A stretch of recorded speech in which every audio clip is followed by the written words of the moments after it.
כשהקטנטונת שלי הייתה ממש רק בת חודשיים, כי הרגשתי שהיא ממש ככה מקשה את עצמה ומאוד מאוד מתקשה להרפות, להתארסל, ונורא סבלה מגזים וככה עצבנות לאורך היום. הגעתי לנטע, ומה שמדהים זה שככה אחרי שהיא הבחנה את המצב, היא באמת אמרה לי שזה בכלל לא פיזיולוגי, שזה באמת איזושהי החזקה שהיא החזקה רגשית, שנובעת מכל מיני דברים, מהלידה, מההיריון, מהמתח, ובעצם עבדנו על ללמד אותה ממש להרפות הרסולים ותנוחות על הכתף ותנועה, וזה פשוט היה מדהים, כי תוך כמה ימים היא פשוט למדה לשחרר.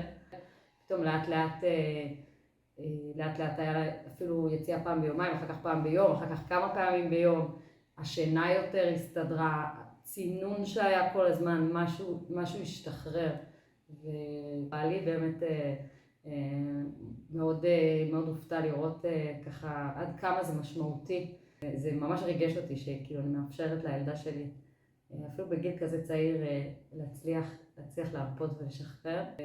זה מדהים. זהו, אני ממש שמחה שעשיתי את הצעד הזה.